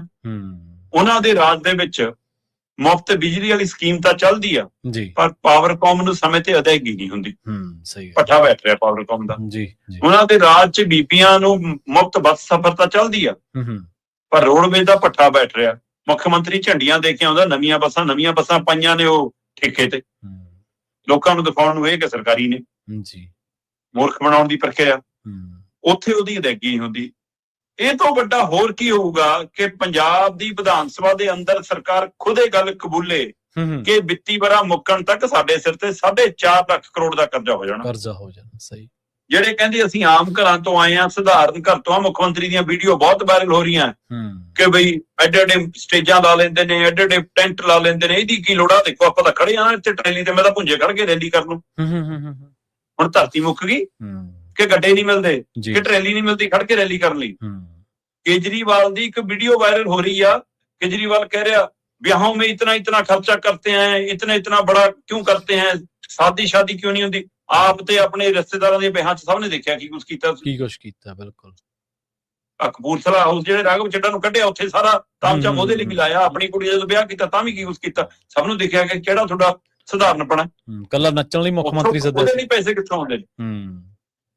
ਪਰ ਜਦੋਂ ਪੰਜਾਬ ਦੇ ਮੁਲਾਜ਼ਮਾਂ ਦੀ ਗੱਲ ਆਵੇ ਜੀ, ਫਿਰ ਤਨਖਾਹ ਦੇਣ ਲਈ ਪੈਸੇ ਨਹੀਂ। ਇਹ ਤੋਂ ਵੱਡੀ ਸਰਕਾਰ ਦੀ ਨਲਾਇਕੀ ਕੀ ਹੋਊਗੀ ਜੀ ਕਿ ਜਿਹੜੀ ਸਰਕਾਰ ਫਿਕਸ ਖਰਚਾ ਜਿਹੜਾ ਪਤਾ ਹਰ ਮਹੀਨੇ ਹੋਣਾ ਹੀ ਹੋਣਾ। ਸਹੀ। ਤੇ ਉਹ ਵੀ ਤੁਸੀਂ ਕਰਜ਼ਾ ਚੱਕ ਕੇ ਹੀ ਦੇਣਾ ਹੈ। ਇੱਥੋਂ ਤਾਂ ਉਹਦਾ ਵੀ ਪ੍ਰਬੰਧ ਸਮੇਂ ਸਿਰ ਕਿਉਂ ਨਹੀਂ? ਤਾਂ ਵਿੱਤੀ ਵਰੇ ਦਾ ਪਹਿਲਾ ਮਹੀਨਾ ਤੇ ਪੂਰਾ ਹਫ਼ਤਾ ਲੰਘ ਜਾਵੇ। ਹੁਣ ਕੱਲ ਤੇ ਪਰਸੋਂ ਨਿਬੜਿਆ ਹਿਸਾਬ ਕਿਤਾਬ ਜੀ, ਤਨਖਾਹਾਂ ਪੈਨਸ਼ਨਾਂ ਦਾ ਹੀ। ਮਤਲਬ ਜੇ 8 ਤਰੀਕ ਦੇ ਨੇੜੇ ਜਾ ਕੇ ਤਨਖਾਹਾਂ ਮਿਲਣਗੀਆਂ, ਫਿਰ ਅੰਦਾਜ਼ਾ ਲਾ ਲਓ।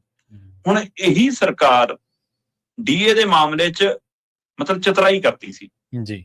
ਚਤਰਾਈ ਇਹ ਕਿ ਜਦੋਂ ਕੇਂਦਰ ਕਿਸ਼ਤ ਲਾਉਂਦਾ ਹੈ ਤਾਂ ਨਾਲ ਹੀ ਪੰਜਾਬ 'ਚ IAS IPS ਅਧਿਕਾਰੀਆਂ ਨੂੰ ਨਾਲ ਹੀ ਮਿਲ ਜਾਂਦੀ ਹੈ। ਉਹਨਾਂ ਦੀ ਵਾਰ ਨੂੰ ਪੈਸਾ ਹੈਗਾ ਜੀ। ਤੀਜਾ ਦਰਜਾ ਚੌਥਾ ਦਰਜਾ ਮੁਲਾਜ਼ਮ ਨਹੀਂ ਬਈ ਉਹਨਾਂ ਨੂੰ। ਸਹੀ ਹੈ। ਜਾਂ ਤਾਂ ਫਿਰ ਸਾਰਿਆਂ ਨੂੰ ਕਹੋ ਕਿ ਅਸੀਂ ਨਹੀਂ ਦੇ ਸਕਦੇ। ਤੇ ਸਹੀ ਮਾਇਨੇ 'ਚ ਲੋੜ ਜਿਹਨੂੰ ਹੈਗੀ ਤੀਜਾ ਦਰਜਾ ਚੌਥਾ ਦਰਜਾ, ਮਤਲਬ ਜਿਨ੍ਹਾਂ ਦਾ 3-3 ਲੱਖ 4-4 ਲੱਖ ਤਨਖਾਹ ਪੱਤੇ ਲੈ ਕੇ ਵੀ ਢਿੱਡ ਨਹੀਂ ਭਰਦਾ, ਰਿਸ਼ਵਤਾਂ ਲੈਂਦੇ ਤਾਂ ਵੀ ਫੜੇ ਜਾਂਦੇ ਨੇ, ਹੈ ਨਾ। ਤੇ ਉੱਥੇ ਇੱਕ ਸਧਾਰਨ ਮੁਲਾਜ਼ਮ ਜਿਹੜਾ ਵਿਚਾਰਾ ਸਰਕਾਰੀ ਬੱਸ ਚੜ੍ਹ ਕੇ ਆਉਂਦਾ, ਅੱਗੇ ਟੈਂਪੂ ਵਾਲੇ ਵੀ 10 ਰੁਪਏ ਕਰਨ ਦੀ ਬਜਾਏ ਸੋਚਦਾ ਕਿ ਚੱਲ ਪੈਦਲੇ ਚੱਲ ਜਾਈਏ, ਕਿਤੋਂ ਲਿਫਟ ਲੈ ਕੇ ਚੱਲ ਜਾਈਏ, 10 ਰੁਪਏ ਵੀ ਬਚਣਗੇ। ਉਹਦੇ ਲਈ ਤਾਂ ਡੀਏ ਦਾ ਵਾਧਾ ਬਹੁਤ ਹੈ ਬਈ। ਸਹੀ ਹੈ, ਬਿਲਕੁਲ। ਤੇ ਉੱਥੇ ਤੁਸੀਂ ਕਹਿੰਦੇ ਜੀ ਪੈਸੇ ਹੈ ਨਹੀਂ, ਅਗਲੇ ਅਦਾਲਤ ਚੱਲ ਗਏ ਜੀ। ਜਦੋਂ ਅਦਾਲਤ ਗਏ ਤੇ ਅਦਾਲਤ ਦੇ ਵਿੱਚ ਅਦਾਲਤ ਨੇ ਝਾੜ ਮਾਰੀ ਸਰਕਾਰ ਨੂੰ ਤੇ ਕਹਿਤਾ ਵੀ ਕਿ 30 ਜੂਨ ਤੱਕ ਅਦਾ ਕਰੋ ਜੀ। ਹੁਣ ਫੈਸਲਾ ਅਦਾਲਤ 'ਚ ਹੋ ਰਿਹਾ, ਮੁਲਾਜ਼ਮਾਂ ਨੂੰ ਵਿਚਾਰੇ ਦੇਖੋ ਅਸੀਂ ਕਮੇਟੀ ਬਣਾਤੀ ਜੀ, ਅਸੀਂ ਨਿਬੇੜਾਂਗੇ ਜੀ। ਅੱਛਾ, ਮਤਲਬ ਇਹ ਇੰਨਾ ਵੀ ਮੂਰਖ ਸਮਝਦੇ ਆ ਪੰਜਾਬ ਤੇ ਪੰਜਾਬ ਦੇ ਮੁਲਾਜ਼ਮਾਂ ਨੂੰ ਕਿ ਐਂ ਲੱਗੇ ਕਿ ਨਹੀਂ ਜੀ ਅਸੀਂ ਦੇਣ ਲਈ ਤਿਆਰੀ ਕਰ ਰਹੇ ਹਾਂ, ਅਸੀਂ ਲੱਗੇ ਹੋਏ ਹਾਂ ਜੀ ਜੀ। ਤੇ ਪਰ ਲੱਗੇ ਵੀ ਕੀ ਕਰਨਾ ਤੁਸੀਂ ਅਦਾਲਤ 'ਚ ਲਿਖ ਕੇ ਦਿੱਤਾ ਕਿ ਸਾਡੇ ਕੋਲ ਪੈਸਾ ਨਹੀਂ ਹੈਗਾ ਜੀ। ਜੀ, ਸਹੀ ਹੈ, ਅਸੀਂ ਦੇਣ ਦੀ ਸਥਿਤੀ 'ਚ ਨਹੀਂ ਹੈਗੇ। ਉਹਨੇ ਝਾੜਾ ਮਾਰੀ, ਕਹਿੰਦੇ ਮੇਰਾ ਨਹੀਂ ਕੰਮ ਕਿਹਾ ਤੌਰ ਤੇ ਕੀ ਮਸਲਾ ਜਿਹਦਾ ਹੱਕ ਬਣਦਾ ਦੇਣਾ ਪਊਗਾ, 30 ਜੂਨ ਤੱਕ ਅਦਾ ਕਰੋ। ਹੁਣ ਸਰਕਾਰ ਦੇ ਘੁਣਤਕਾਰ ਕੀ ਘੁਣਤਾਂ ਕੱਢ ਰਹੇ ਨੇ, ਕਹਿੰਦੇ ਵੀ ਹਾਈ ਕੋਰਟ 'ਚੋਂ ਆਪਾਂ ਨੂੰ ਇਹ ਫੈਸਲਾ ਆ ਗਿਆ, ਠੀਕ ਹੈ, ਅੱਛਾ ਇਹ 30 ਜੂਨ ਤੱਕ ਦੇਣਾ ਆਪਾਂ। ਇਹ ਐਂ ਸਮਝਾਇਓ ਵਕੀਲ ਸਾਹਿਬ, ਜੇ ਆਪਾਂ ਇੱਕ ਰਿਵਿਊ ਪਟੀਸ਼ਨ ਹਾਈ ਕੋਰਟ 'ਚ ਹੋਰ ਪਾ ਦੀ, ਆਪਣੇ ਕਿੰਨੇ ਮਹੀਨੇ ਟੱਪ ਜਾਣਗੇ। ਤੇ ਜੇ ਦੁਬਾਰਾ ਝਾੜਾ ਮਾਰ ਕੇ ਆਪਾਂ ਨੂੰ ਫੈਸਲਾ ਫਿਰ ਇਹੀ ਆ ਗਿਆ ਕਿ ਦੇਣੇ ਪੈਣਗੇ, ਤੇ ਫਿਰ ਆਪਾਂ ਸੁਪਰੀਮ ਕੋਰਟ 'ਚ ਪਟੀਸ਼ਨ ਪਾ ਦਈਏ, ਫਿਰ ਆਪਣੇ ਕਿੰਨੇ ਮਹੀਨੇ ਟੱਪ ਜਾਣਗੇ, ਆਪਣਾ ਵਕਤ ਟੱਪ ਜਾਊਗਾ। ਬਸ ਵੱਡਾ ਇਕੱਠੀ ਕਰਨ ਨੂੰ ਫਿਰਦੇ ਨੇ, ਕਮਾਲ ਹੈ ਬਈ। ਕਿਉਂਕਿ ਹਿਸਾਬ ਤੁਸੀਂ ਲਾ ਕੇ ਦੇਖਿਆ ਕਿ 15,000 ਕਰੋੜ 'ਚ ਤਨਖਾਹ ਦੇਣ ਨੂੰ ਪੈਸੇ ਨਹੀਂ, ਚੜ੍ਹਦੇ ਵਿੱਤੀ ਵਰੇ 'ਚ ਤੁਸੀਂ 1,500 ਕਰੋੜ ਦਾ ਕਰਜ਼ਾ ਵੀ ਚੱਕ ਲਿਆ, ਹੈ ਨਾ। ਹਰ ਮਹੀਨੇ ਤੁਸੀਂ 4,4200-4300 ਕਰੋੜ ਦਾ ਕਰਜ਼ਾ ਚੱਕ ਰਹੇ ਹੋ। 4.25 ਲੱਖ ਕਰੋੜ ਨੂੰ ਪੰਜਾਬ ਦੇ ਸਿਰ ਤੇ ਕੁੱਲ ਕਰਜ਼ਾ ਹੋ ਗਿਆ। ਇਹ ਵਿੱਤੀ ਵਰਾ ਮੁੱਕਦਿਆਂ 4.5 ਲੱਖ ਕਰੋੜ, 4.47 ਲੱਖ ਕਰੋੜ ਦਾ ਤੁਸੀਂ ਆਪ ਦਮ ਭਰਿਆ ਪੰਜਾਬ ਦੀ ਵਿਧਾਨ ਸਭਾ 'ਚ, ਇੰਨਾ ਹੋ ਜਾਣਾ। ਤੇ ਉਹਦੇ ਵਿੱਚ ਜੇ 15,000 ਕਰੋੜ ਹੋਰ ਜੋੜਨਾ ਪੈ ਗਿਆ, ਕਿੱਥੇ ਨੂੰ ਭੱਜਣਗੇ। ਸਹੀ ਹੈ, ਆਪਣੀ ਐਸ਼ ਪ੍ਰਸਤੀ ਛੱਡ ਨਹੀਂ ਸਕਦੇ, ਚੋਪਰ ਤੇ ਗੇੜੀ ਕੇਜਰੀਵਾਲ ਦੀ ਘਟਾ ਨਹੀਂ ਸਕਦੇ, ਉਹਦੇ ਲਈ ਸਾਰਾ ਕੁਝ ਹੈਗਾ। ਤੇ ਹੁਣ ਇਹ 15,000 ਕਰੋੜ ਲੱਭਣਾ, ਲੱਭੇਗਾ ਕਿੱਥੋਂ ਬਈ? ਜਾਂ ਤਾਂ ਫਿਰ ਜਿਹੜੇ ਪੈਸਾ ਇਕੱਠਾ ਕੀਤਾ ਚੋਣ ਲੜਨ ਲਈ ਉਹ ਚੋਂ ਕੱਢ ਲਓ ਕਿ ਲਓ ਜੀ ਸਾਨੂੰ ਆ ਬਾਹਰੋਂ ਦਾਨ ਆ ਗਿਆ, ਰੰਗਲੇ ਪੰਜਾਬ ਦਾ ਹਿਸਾਬ ਦੇ ਦਿਓ ਜਿਹੜਾ ਫੰਡ ਜਾ ਇਕੱਠਾ ਕੀਤਾ ਸੀ। ਸੋ ਇਸ ਲਈ ਇਹ ਬਹੁਤ ਬੜੇ ਘਪਲਿਆਂ ਦਾ ਮਾਮਲਾ ਵੀ ਹੈ, ਇਹ ਬਹੁਤ ਬੜੇ ਵਿੱਤੀ ਤੌਰ ਦੇ ਉੱਤੇ ਨਾ ਸਮਝੀ ਦਾ ਮਾਮਲਾ ਵੀ ਹੈ। ਤੇ ਅਸਲ ਦੇ ਵਿੱਚ ਇਹ ਮਾਮਲਾ ਇਹ ਵੀ ਹੈ ਕਿ ਸਾਨੂੰ ਤਾਂ ਸਾਰਾ ਪਤਾ ਹੈ, ਅਸੀਂ ਕਿਸੇ ਤੋਂ ਕੀ ਲੈਣਾ। ਇਹ ਉਹ ਵੀ ਬੌਧਿਕ ਪੱਧਰ ਦੀ ਨਲਾਇਕੀ ਦਾ ਵੀ ਇਹ ਇੱਕ ਪ੍ਰਦਰਸ਼ਨ ਹੈ ਸਾਡੇ ਸਾਹਮਣੇ। ਜੀ ਬਿਲਕੁਲ। ਸ਼ਰਮਾ ਜੀ, ਜੇ ਇਹਨਾਂ ਰਾਜਨੇਤਾਵਾਂ ਨੂੰ, ਇਹਨਾਂ ਲੀਡਰਾਂ ਨੂੰ ਇਹ ਪਤਾ ਲੱਗ ਸਕਦਾ ਕਿ ਮੈਂ ਫਲਾਨੀ ਸੀਟ ਤੋਂ ਲੜਾਂ ਤੇ ਫੇਰ ਜਿੱਤ ਜੂ, ਜਿਨ੍ਹਾਂ ਨੂੰ ਇਹ ਪਤਾ ਲੱਗ ਸਕਦਾ ਵੀ ਫਲਾਨਾ ਬੰਦਾ ਆ ਗਿਆ ਤੇ ਮੇਰਾ ਤਾਂ ਨੰਬਰ ਹੁਣ ਪਿੱਛੇ ਹੋ ਜਾਊਗਾ, ਇਹ ਉਦੋਂ ਬਾਅਦ ਚੀਕਾਂ ਮਾਰਦੇ ਨਾ ਜਦੋਂ ਕੋਈ ਪਹਿਲਾਂ ਵਾਲੇ ਟਾਈਮ 'ਚ ਕੋਈ ਵੱਡਾ ਬੰਦਾ ਆ ਜਾਂਦਾ ਸੀ ਪਾਰਟੀ ਦੇ ਵਿੱਚ, ਸਾਰਾ ਕੁਝ ਪਤਾ ਲੱਗ ਜਾਂਦਾ। ਪਰ ਪੰਜਾਬ ਦੇ ਖਜ਼ਾਨੇ, ਖਰਚੇ, ਲੋਕਾਂ ਦੀ, ਪੰਜਾਬ ਦੀ ਇਕਨੋਮੀ ਬਾਰੇ, ਇਹਨਾਂ ਬਾਰੇ ਕੁਝ ਨਹੀਂ ਪਤਾ। ਉਦੋਂ ਅੱਖਾਂ ਮੀਚੀਆਂ ਹੁੰਦੀਆਂ ਇਹਨਾਂ ਦੀਆਂ, ਦਿਮਾਗ ਕੰਮ ਨਹੀਂ ਕਰਦੇ। ਅਗਲੀ ਗੱਲ ਕਰੀਏ ਮਾਨ ਸਾਹਿਬ ਦੀ। ਮਾਨ ਸਾਹਿਬ ਬਾਰੇ ਤੁਸੀਂ ਇੱਕ ਗੱਲ ਬੜੀ ਸ਼ਾਨਦਾਰ ਕਹਿੰਦੇ ਹੋ ਤੇ ਮੈਨੂੰ ਬੜੀ ਯਾਦ ਵੀ ਰਹਿੰਦੀ ਹੈ, ਉਹ ਇਹ ਕਿ ਮਾਨ ਸਾਹਿਬ ਵਿਧਾਨ ਸਭਾ ਦੇ ਵਿੱਚ ਹੋਣ, ਸਟੇਜ ਤੇ ਹੋਣ, ਜਿੱਥੇ ਮਰਜ਼ੀ ਹੋਣ, ਭਾਸ਼ਣ ਉਹਨਾਂ ਦਾ ਇੱਕੋ ਹੀ ਹੁੰਦਾ। ਉਸ ਭਾਸ਼ਣ ਦੇ ਵਿੱਚ ਇੱਕ ਰਵਾਇਤ ਉਹਨਾਂ ਦੀ ਮੁੱਢੋਂ ਹੀ ਹੈ, ਉਹ ਇਹ ਕਿ ਮਸਲੇ ਗਿਣਾਉਂਦੇ ਬਹੁਤ ਨੇ, ਪਰ ਕੀ ਮਸਲੇ ਗਿਣਾਉਣਾ ਹੀ ਮਸਲਿਆਂ ਦਾ ਹੱਲ ਹੈ ਸ਼ਰਮਾ ਜੀ? ਪੰਜਾਬ ਦੇ ਮੁੱਖ ਮੰਤਰੀ ਭਗਵੰਤ ਮਾਨ ਦਿੱਲੀ ਗਏ ਕੱਲ ਜੀ। ਦਿੱਲੀ ਗਏ, ਪਹਿਲਾਂ ਵੀ ਜਾਂਦੇ ਆ, ਵੈਸੇ ਆਪਾਂ ਪਹਿਲਾਂ ਵੀ ਗੱਲ ਕਰਦੇ ਰਹੇ ਕਿ ਅਮਿਤ ਸ਼ਾਹ ਨੂੰ ਮਿਲਣ ਜਾਂਦੇ ਆ। ਪ੍ਰਧਾਨ ਮੰਤਰੀ ਦਾ ਆਪੇ ਕਹਿੰਦੇ ਸਾਨੂੰ ਸਮਾਂ ਵੀ ਨਹੀਂ ਦਿੰਦਾ, ਸੱਦਾ ਪੱਤਰ ਵੀ ਨਹੀਂ ਸਾਡਾ ਦਾ ਲੈਂਦਾ ਉਹ, ਪਰ ਅਮਿਤ ਸ਼ਾਹ ਸਮਾਂ ਦੇ ਦਿੰਦਾ, ਉੱਥੋਂ ਮਿਲ ਕੇ ਵੀ ਆਉਂਦੇ ਆ ਤੇ ਬੜੇ ਦਮਖਮ ਨਾਲ ਜਾਂਦੇ ਆ ਪੰਜਾਬ ਤੋਂ, ਮੈਂ ਅੱਜ ਆਹ ਮਸਲਾ ਹੱਲ ਕਰਾ ਲੈਣਾ ਜੀ। ਤੇ ਜਦੋਂ ਬਾਹਰ ਆਉਂਦੇ ਆ ਤਾਂ ਜੀਭ ਥਥਲਾਉਣ ਲੱਗ ਜਾਂਦੀ ਆ, ਲੱਤਾਂ ਲਟਕਾਉਣ ਲੱਗ ਜਾਂਦੀਆਂ। ਮੈਨੂੰ ਨਹੀਂ ਪਤਾ ਹੁਣ ਉਹ ਕਿਹੜਾ ਰੂਹ ਅਫਜਾ ਪਲਾ ਕੇ ਭੇਜਦਾ ਕਿ ਆਹ ਹੱਲ ਹੋ ਜਾਂਦਾ ਮੁੱਖ ਮੰਤਰੀ ਸਾਹਿਬ। ਸਹੀ ਹੈ। ਚਲੋ ਕੱਲ ਗਏ, ਪਰ ਕੱਲ ਗ੍ਰਹਿ ਮੰਤਰੀ ਨੂੰ ਨਹੀਂ ਮਿਲੇ, ਕੱਲ ਪ੍ਰਹਲਾਦ ਜੋਸ਼ੀ ਨੂੰ ਮਿਲੇ। ਠੀਕ ਆ। ਮਿਲਣ ਤੋਂ ਬਾਅਦ ਬਾਹਰ ਆ ਕੇ ਕੋਈ ਗਿਣਤੀ ਮਿਣਤੀ ਕੀਤੀ ਮੁੱਖ ਮੰਤਰੀ ਸਾਹਿਬ ਨੇ। ਬਾਗੋ ਬਾਗ ਕਰਤਾ ਕਿ ਲੈ ਵੀ ਮੁੱਖ ਮੰਤਰੀ ਨੂੰ ਤਾਂ ਪੰਜਾਬ ਦੇ ਹਰ ਮਸਲੇ ਦੀ ਜਾਣਕਾਰੀ ਹੈ ਜੀ। ਸਹੀ। ਹੁਣ ਲੋਕ ਕਹੀ ਜਾਂਦੇ ਨੇ ਕਿ ਮੁੱਖ ਮੰਤਰੀ ਤਾਂ ਕੁਝ ਹੋਰੇ ਕਰਦਾ, ਚੁਟਕਲੇ ਸੁਣਾਉਂਦਾ ਫਿਰਦਾ ਜੀ। ਮੁੱਖ ਮੰਤਰੀ ਸਾਹਿਬ ਨੇ ਗਣਾਇਆ ਕਿ ਸਾਡਾ ਪੇਂਡੂ ਵਿਕਾਸ ਫੰਡ ਰੋਕਿਆ ਹੋਇਆ, ਮੈਂ ਗੱਲ ਕਰ ਲਈ। ਮੁੱਖ ਮੰਤਰੀ ਸਾਹਿਬ ਨੇ ਗਣਾਇਆ ਕਿ ਜੀ ਇਹ ਆੜਤੀਆਂ ਵਾਲਾ ਕਮਿਸ਼ਨ ਵਾਲਾ ਜਿਹੜਾ ਕਸਮਾਨ ਪਿਆ ਹੋਇਆ, ਮੈਂ ਗੱਲ ਕਰ ਲਈ। ਮੁੱਖ ਮੰਤਰੀ ਸਾਹਿਬ ਨੇ ਗਣਾਇਆ ਕਿ ਜੀ ਆ ਜਿਹੜਾ ਕਣਕ ਦਾ ਸਾਡਾ ਨੁਕਸਾਨ ਹੋਇਆ ਜੀ, ਮੈਂ ਕਹਿਤਾ ਕਿ ਟੀਮਾਂ ਭੇਜੋ ਤੇ ਕਰੋ ਮੁਆਵਜ਼ੇ ਦੀ ਅਦਾਇਗੀ ਦੀ। ਕਹਿੰਦੇ ਜੀ ਮੈਂ ਕਹਿਤਾ ਕਿ ਰਹਿ ਖਾਲੀ ਕਰਾਓ ਜੀ। ਸਾਡੇ ਜੀ ਕਣਕ ਆ ਗਈ ਜੀ, ਅਸੀਂ ਮਤਲਬ ਕਿ ਕਣਕ ਵੀ ਰੱਖਣੀ ਹੈ। ਤੇ ਕਹਿੰਦੇ ਜੀ ਮੈਂ ਤਾਂ ਕਹਿਤਾ, ਤੁਸੀਂ ਹੜਾਂ 'ਚ ਵੀ ਕੁਛ ਨਹੀਂ ਕੀਤਾ, ਉਹ ਵੀ ਕੁਛ ਕਰੋ ਜੀ। ਦਰਜਨ ਦੇ ਕਰੀਬ ਮੁੱਖ ਮੰਤਰੀ ਸਾਹਿਬ ਨੇ ਪ੍ਰਹਲਾਦ ਜੋਸ਼ੀ ਨਾਲ, ਕੇਂਦਰੀ ਮੰਤਰੀ ਨਾਲ ਮੁਲਾਕਾਤ ਤੋਂ ਬਾਅਦ ਦੱਸਿਆ ਕਿ ਮੈਂ ਇਹ ਗੱਲਾਂ ਗਣਾਇਆ ਆ। ਜੀ ਵੀ ਗਣਾ ਤਾਂ ਪ੍ਰਤਾਪ ਬਾਜਵਾ ਵੀ ਦਊਗਾ, ਗਣਾ ਤਾਂ ਰਾਜਾ ਵੜਿੰਗ ਵੀ ਦਊਗਾ, ਗਣਾ ਤਾਂ ਸੁਖਬੀਰ ਬਾਦਲ ਵੀ ਦਊਗਾ, ਗਣਾਉਣ ਤਾਂ ਮਤਲਬ ਸੁਖਪਾਲ ਖਹਿਰਾ ਵੀ ਹੈਗਾ, ਗਣਾਉਣ ਨੂੰ ਤਾਂ ਪ੍ਰਗਟ ਸਿੰਘ ਵੀ ਹੈਗਾ, ਹੈਨਾ, ਗਣਾਉਣ ਨੂੰ ਤਾਂ ਦਲਜੀਤ ਚੀਮਾ ਹੋਰੀ ਵੀ ਹੈਗੇ, ਗਣਾਉਣ ਨੂੰ ਤਾਂ ਵਿਕਰਮ ਮਜੀਠੀਆ ਵੀ ਹੈਗਾ, ਗਣਾਉਣ ਨੂੰ ਤਾਂ ਮੀਡੀਆ ਵੀ ਹੈਗਾ। ਤੇ ਜੇ ਮੁੱਖ ਮੰਤਰੀ ਨੇ ਵੀ ਮਸਲੇ ਗਣਾਉਣੇ ਹੀ ਨੇ, ਫਿਰ ਹੱਲ ਕਿਹਨੇ ਕਰਾਉਣੇ? ਸਹੀ ਗੱਲ। ਤੁਸੀਂ ਦਰਜਨ ਮਸਲੇ ਪੰਜਾਬ ਦੇ ਗਣਾਏ ਕਿ ਕੇਂਦਰ ਇਹਨਾਂ ਮਸਲਿਆਂ ਤੇ ਅੜਿਆ ਖੜਿਆ, ਰੋਕ ਲਾ ਕੇ ਖੜਿਆ, ਤੁਸੀਂ ਹੱਲ ਕਿਹੜਾ ਕਰਾ ਕੇ ਆਏ? ਮੈਨੂੰ ਇਹ ਦੱਸ ਦਿਓ। 4.5 ਸਾਲ ਚ 4.25 ਸਾਲ ਚ ਕਿਹੜਾ ਹੱਲ ਕਰਾਇਆ? ਕੱਲ ਦੀ ਗੱਲ ਛੱਡੋ। ਸਹੀ ਹੈ, ਬਿਲਕੁਲ ਬਿਲਕੁਲ। ਇੱਕ ਵੀ ਮਸਲਾ ਦੱਸ ਦਿਓ। ਮਤਲਬ ਮੈਂ ਚਿੱਠੀ ਲਿਖਤੀ ਜੀ ਰਾਜਸਥਾਨ ਨੂੰ ਜੀ, ਪੈਸੇ ਦੇ ਦਿਓ ਜੀ ਸਾਡੇ। ਕੀ ਬਣਿਆ ਜੀ ਬਾਅਦ ਚੋਂ? ਮੈਂ ਜੀ ਨੰਗਲ ਗੇੜਾ ਮਾਰਿਆ ਹੈ ਜੀ, ਤੇ ਲਓ ਜੀ ਆਪਾਂ ਕੰਟਰੋਲ ਲੈ ਲੈਣ ਡੈਮ ਦਾ। ਕੀ ਬਣਿਆ ਜੀ ਡੈਮ ਦਾ? ਆ ਪਾਣੀ ਨਹੀਂ ਵਾਧੂ ਜਾਣ ਦਿਆਂਗੇ ਜੀ। ਕੀ ਬਣਿਆ ਜੀ ਵਾਧੂ ਪਾਣੀ ਦਾ? ਮੈਨੂੰ ਦੱਸੋ ਤਾਂ ਸਹੀ ਨਾ ਕਿ ਮਸਲਾ ਕਿਹੜਾ ਹੱਲ ਕਰਾਇਆ ਤੁਸੀਂ? ਬਿਲਕੁਲ ਜੀ ਬਿਲਕੁਲ। ਮੈਂ ਜੀ ਮਾਘੀ ਮੇਲੇ ਦੀ ਸਟੇਜ ਤੇ ਖੜ ਕੇ ਕਹਿਤਾ ਜੀ ਲਓ ਜੀ ਲੱਭ ਗਏ ਲਾਪਤਾ ਪਾਵਨ ਸਰੂਪ। ਪਾਛੋ ਕੀ ਬਣਿਆ ਜੀ? ਮਸਲੇ ਗਣਾਉਣਾ ਮਸਲਿਆਂ ਦਾ ਹੱਲ ਨਹੀਂ ਹੁੰਦਾ ਮਾਨ ਸਾਹਿਬ। ਮਸਲਿਆਂ ਦੇ ਹੱਲ ਲਈ ਚਾਰਜੋਈ ਕਰਨੀ ਪੈਂਦੀ ਆ। 9,000 ਕਰੋੜ ਹੋ ਗਿਆ ਸਾਡਾ ਪੇਂਡੂ ਵਿਕਾਸ ਫੰਡ। ਬਿਲਕੁਲ ਬਿਲਕੁਲ। ਤੇ ਜਦੋਂ ਪਹਿਲੀ ਵਾਰ ਕੇਂਦਰ ਨੇ ਰੋਕਿਆ ਸੀ, ਮੈਂ ਉਸੇ ਦਿਨੇ ਹਰ ਪਲੇਟਫਾਰਮ ਤੇ ਗੱਲ ਕੀਤੀ ਸੀ ਕਿ ਮੰਡੀਆਂ ਨੂੰ ਪੈ ਨਿਕਲੇ ਨੇ, ਪੇਂਡੂ ਵਿਕਾਸ ਫੰਡ ਦਾ ਬੰਦ ਹੋਣਾ, ਆੜਤੀਆਂ ਨੂੰ ਪਰੇ ਕਰਨਾ, ਹੌਲੀ ਹੌਲੀ ਇਹ ਮੰਡੀਆਂ ਮੁਕਾਉਣਗੇ। ਤੇ ਜੇ ਮੰਡੀ ਮੁੱਕੀ ਤਾਂ ਅਵਾਨੀ ਅਡਾਨੀਆਂ ਸਿੱਧਾ ਕਬਜ਼ਾ, ਜ਼ਮੀਨਾਂ ਸਾਡੀਆਂ ਪਹਿਲਾਂ ਲੈ ਰਹੇ ਨੇ, ਸਿੱਧੋ ਕੰਨੀ ਨੂੰ ਧੱਕੀ ਜਾਂਦੇ ਨੇ। ਹੁਣ ਖੇਤ ਮਜ਼ਦੂਰਾਂ ਵਾਲਾ ਕੰਮ ਸਾਡੇ ਲਈ ਚੁਣੌਤੀ ਬਣ ਕੇ ਖੜਾ ਹੈ, ਨਰੇਗਾ ਮਾਰਤੀ ਮਜ਼ਦੂਰਾਂ ਦੇ ਹੀ। ਸੋ ਸਾਰਾ ਕੁਝ ਤਾਂ ਕੇਂਦਰ ਕਰਨਾ ਆਪਣੇ ਕੋਲ ਲੈ ਕੇ ਜਾ ਰਹੇ, ਤੁਸੀਂ ਲੜੇ ਕਿੱਥੇ? ਤੇ ਗਏ ਕਿ ਅਸੀਂ ਅਦਾਲਤ ਚਲੇ ਗਏ ਜੀ, ਕਹਿੰਦੇ ਪੇਂਡੂ ਵਿਕਾਸ ਫੰਡ ਲਈ। ਅੱਛਾ, ਉੱਥੇ ਜਾ ਕੇ ਮਿਲ ਗਿਆ, ਲੈ ਲਿਆ। ਮਤਲਬ ਜਦੋਂ 3 ਖੇਤੀ ਕਾਨੂੰਨ ਦੀ ਲੜਾਈ ਚੱਲਦੀ ਸੀ ਨਾ ਦਿੱਲੀ, ਤਾਂ ਵੱਡੇ ਵੱਡੇ ਵਕੀਲ ਆਉਂਦੇ ਸੀ, ਵੱਡੀਆਂ ਵੱਡੀਆਂ ਕੰਪਨੀਆਂ ਆਉਂਦੀਆਂ ਸੀ, ਪੈਸਾ ਅਸੀਂ ਖਰਚਾਂਗੇ, ਆ ਵਕੀਲ ਇੱਕ ਦਿਹਾੜੀ ਦਾ ਇੰਨੇ ਲੈਂਦਾ, ਅਸੀਂ ਦਿਆਂਗੇ। ਅਦਾਲਤ ਚ ਲੜਦੇ ਆ ਜੀ ਲੜਾਈ, ਇਹ ਤਾਂ ਸਰਕਾਰ ਸੁਣਦੀ ਨਹੀਂ। ਕਿਸਾਨ ਜਿਹੜਾ ਜਿਹਨੂੰ ਕਹਿੰਦੇ ਉਹਨੂੰ ਸਮਝ ਨਹੀਂ ਹੈ ਨਾ ਜੀ, ਉਹੀ ਡਾਂਗ ਚੱਕ ਕੇ ਤੁਰ ਪੈਂਦਾ ਜੀ, ਜਿੱਥੇ ਨੂੰ ਦੇਖੋ ਧਰਨਾ ਲਾ ਲੈਂਦੇ ਝੰਡਾ ਲੈ ਕੇ। ਉਹ ਕਿਸਾਨਾਂ ਦਾ ਸਿੱਧਾ ਜਵਾਬ ਸੀ, ਕਾਕਾ ਸੰਸਦ ਚ ਹੋਇਆ ਨਾ ਫੈਸਲਾ, ਸੰਸਦ ਚ ਵਾਪਸ ਕਰਾਵਾਂਗੇ। ਬਿਲਕੁਲ। ਇਹ ਸਿਆਸੀ ਲੜਾਈ ਹੈ ਨਾ, ਸਿਆਸੀ ਤਰੀਕੇ ਨਾਲ ਲੜਾਂਗੇ। ਇਹ ਤੁਰ ਗਏ ਦਾ ਇਹ ਸਰਕਾਰ ਨੂੰ ਸਮਝ ਨਹੀਂ, ਮੂਰਖ ਬਣਾਉਂਦੇ ਨੇ ਪੰਜਾਬ ਨੂੰ।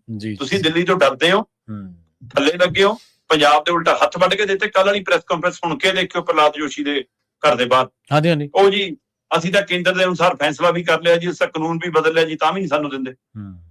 ਇਹੀ ਤਾਂ ਚਾਹੁੰਦੇ ਸੀ, ਤੁਸੀਂ ਹੱਥ ਵਢਾ ਲਏ, ਹੁਣ ਰੋਈ ਜਾਓ। ਤੇ ਜਾਂ ਤਾਂ ਇਹ ਹੋਵੇ ਕਿ ਜਿਹੇ ਜਿਹੇ ਮਸਲੇ ਗਣਾਏ ਨੇ, ਇਹੋ ਜਿਹੇ ਮਸਲਿਆਂ ਲਈ ਚੀਫ ਸੈਕਟਰੀ ਤੋਂ ਵੀ ਥੱਲੇ ਵਾਲੇ ਪੱਧਰ ਦੇ ਅਫਸਰ ਆਉਂਦੇ ਹੁੰਦੇ ਨੇ ਦਿੱਲੀ ਨੂੰ ਫਾਈਲਾਂ ਲੈ ਕੇ। ਜੀ ਬਿਲਕੁਲ ਬਿਲਕੁਲ। ਤੇ ਜਿੱਦਣ ਹੋ ਜਾਵੇ ਉਦੋਂ ਪ੍ਰਹਲਾਦ ਜੋਸ਼ੀ ਵਰਗਾ ਮੰਤਰੀ ਤੁਹਾਡੇ ਨਾਲ ਖੜਾ ਹੋਵੇ ਕਿ ਅੱਜ ਅਸੀਂ ਆਹ ਕਰ ਲਿਆ। ਤੇ ਜਿੰਨੇ ਮਸਲੇ ਤੁਸੀਂ ਗਣਾ ਕੇ ਆਏ ਹੋ, ਪੁੱਛ ਕੇ ਦੇਖਿਓ ਉਹਨਾਂ ਨੂੰ, ਉਹ ਕੀ ਕਹਿੰਦੇ ਨੇ। ਮੈਨੂੰ ਕਿਹਾ ਜੀ ਕਿਆ ਰੈਕ ਖਾਲੀ ਕਰਾਉਣੇ ਆ, ਮੈਨੇ ਬੋਲਾ ਮੈਨੇ ਫੂਡ ਐਂਡ ਸਪਲਾਈ ਵਿਭਾਗ ਕੋ ਬੋਲ ਦਿਆ ਹੈ। ਮੈਨੂੰ ਕਹਿੰਦੇ ਜੀ ਮਤਲਬ ਕਿ ਸਾਡੇ ਆ ਕਿਸਾਨੀ ਨੁਕਸਾਨ ਹੋ ਗਿਆ ਜੀ ਕਣਕ ਦਾ, ਮੈਨੇ ਬੋਲ ਦਿਆ ਕਿ ਖੇਤੀਬਾੜੀ ਮੰਤਰੀ ਕੇ ਧਿਆਨ ਮੇ ਲਾ ਦੂੰਗਾ ਮੈਂ। ਉਹ ਤਾਂ ਕਹੂਗਾ ਮੈਂ ਤਾਂ ਹਰੇਕ ਵਿਭਾਗ ਦੇ ਧਿਆਨ ਚ ਲਿਆਤਾ ਜੀ, ਗੱਲ ਖਤਮ ਹੈ ਮੇਰੀ। ਗੱਲ ਖਤਮ, ਸਹੀ ਗੱਲ। ਧਿਆਨ ਚ ਲਿਆਉਣਾ ਤੇ ਮਸਲੇ ਗਣਾਉਣਾ, ਮਸਲਿਆਂ ਦਾ ਹੱਲ ਨਹੀਂ। ਮਾਨ ਸਾਹਿਬ ਕਦੇ ਧਰਾਤਲ ਤੇ ਉਤਰ ਕੇ ਲੜੋ ਪੰਜਾਬ ਦੇ ਲਈ, ਪਰ ਉਹ ਤੁਹਾਡੇ ਕੋਲ ਟਾਈਮ ਨਹੀਂ, ਤੁਹਾਡੇ ਕੋਲ ਚੁਟਕਲੇ ਸੁਣਾਉਣ ਦਾ ਹੀ ਵਕਤ ਹੈ ਬਸ। ਬਿਲਕੁਲ ਜੀ। ਦੂਜੇ ਜਿਹੜੇ ਤੁਸੀਂ ਨਾ ਇੱਕ ਜਿਹੜੇ ਕਈ ਮੁੱਖ ਮੰਤਰੀ ਨੇ ਦੱਖਣ ਦੇ ਵਿੱਚੋਂ, ਜਦੋਂ ਉਹ ਆਪਦੇ ਸੂਬੇ ਦੀ ਗੱਲ ਕਰਨ ਆਉਂਦੇ ਆ ਨਾ, ਗੱਲ ਤਾਂ ਕਰਨ ਆਉਂਦੇ ਆ ਉਹ, ਜੇ ਉਹਨਾਂ ਨਾਲ ਕੋਈ ਐਡੀ ਥੋੜੀ ਕਰਦਾ, ਉਹ ਧਰਨਾ ਵੀ ਲਾ ਦਿੰਦੇ ਆ। ਆਪਾਂ ਦੇਖਿਆ ਨਾ ਪਿਛਲੇ ਸਮੇਂ ਦੇ ਵਿੱਚ ਆਪਦੇ ਬਕਾਏ ਦੇ ਲਈ 1 ਲੱਖ ਕਰੋੜ ਰੁਪਇਆ ਖੜਾ ਇੱਕ ਸਟੇਟ ਦਾ, ਸਾਊਥ ਦੀ ਦਾ, ਔਰ ਉਹਨਾਂ ਦੇ ਮੁੱਖ ਮੰਤਰੀ ਨੇ ਪਿਨਰੀ ਵਿਜਨ ਸੀਗੇ ਸ਼ਾਇਦ, ਮੈਨੂੰ ਯਾਦ ਨਹੀਂ ਚੰਗੀ ਤਰ੍ਹਾਂ, ਉਹਨਾਂ ਨੇ ਧਰਨਾ ਲਾਤਾ ਸੀ ਦਿੱਲੀ ਦੇ ਵਿੱਚ। ਕੀ ਇਹਨਾਂ ਦੇ ਵਿੱਚ ਇੰਨੀ ਹਿੰਮਤ ਹੈ ਸ਼ਰਮਾ ਜੀ? ਜੀ ਅਗਲੀ ਗੱਲ ਕਰੀਏ, ਬੜੀ ਮੰਦਭਾਗੀ ਘਟਨਾ ਵਾਪਰੀ ਸ਼ਰਮਾ ਜੀ, ਵਰਿੰਦਾਵਨ ਦੇ ਵਿੱਚ ਕਿਸ਼ਤੀ ਪਲਟੀ ਹੈ ਜੀ। ਪੰਜਾਬ ਦੇ ਸ਼ਰਧਾਲੂ ਸਨ, 10 ਮੌਤਾਂ ਦੇ ਬਾਰੇ ਹਾਲੇ ਤੱਕ ਪੁਸ਼ਟੀ ਹੋ ਸਕੀ ਹੈ ਜੀ, ਅੰਕੜਾ ਸ਼ਾਇਦ ਵੱਧ ਵੀ ਸਕਦਾ ਜੀ। ਪ੍ਰਵੀਨ ਜੀ, ਇਹ ਕਾਫੀ ਮੰਦਭਾਗੀ ਖਬਰ ਹੈ ਬਿਲਕੁਲ, ਕਿ ਜਗਰਾਉਂ ਖੇਤਰ ਨਾਲ ਸੰਬੰਧਿਤ ਵੱਡੀ ਗਿਣਤੀ ਸ਼ਰਧਾਲੂ ਵਰਿੰਦਾਵਨ ਗਏ। ਇੱਕੋ ਕ੍ਰਿਸ਼ਨ ਜੀ ਦੇ ਨਾਮ ਤੇ ਬਣਿਆ ਕਲੱਬ ਹੈ ਜਿਹਦੇ ਉਹ ਸਾਰੇ ਮੈਂਬਰ ਨੇ ਜੀ, ਤੇ ਉਹ ਇਕੱਠਿਆਂ ਜਾਂਦੇ ਨੇ, ਤੇ ਇਸ ਵਾਰ ਵੀ ਉਸੇ ਤਰ੍ਹਾਂ ਇਕੱਠਿਆਂ ਗਏ, ਪਰਿਵਾਰਾਂ ਸਮੇਤ ਗਏ।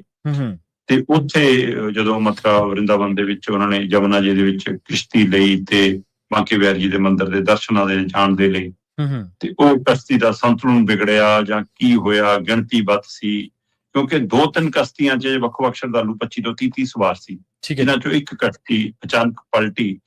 ਦੁੱਖ ਦੀ ਗੱਲ ਇਹ ਹੈ ਕਿ ਕਿਸੇ ਵੀ ਸ਼ਰਧਾਲੂ ਨੇ ਲਾਈਫ ਜੈਕਟ ਵੀ ਨਹੀਂ ਪਾਈ ਹੋਈ ਸੀ। ਉਹ ਅੱਛਾ।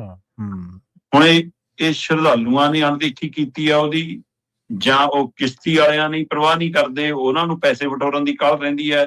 ਇਹ ਕਿਸ ਪੱਧਰ ਤੇ ਗੜਬੜ ਹੈ, ਇਹ ਵੀ ਜਾਂਚ ਦਾ ਵਿਸ਼ਾ। ਤੇ ਪ੍ਰਸ਼ਾਸਨ ਉੱਥੇ ਕੀ ਕਰਦਾ ਫਿਰ, ਜਦੋਂ ਐਡੀ ਵੱਡੀ ਗਿਣਤੀ ਸ਼ਰਧਾਲੂ ਆਉਂਦੇ ਨੇ, ਇੰਨੀਆਂ ਕਿਸ਼ਤੀਆਂ ਉੱਥੇ ਲਗਾਤਾਰ ਚੱਲਦੀਆਂ ਨੇ, ਉਹਨਾਂ ਦੀ ਨਜ਼ਰਸਾਨੀ ਕੀ ਹੈ?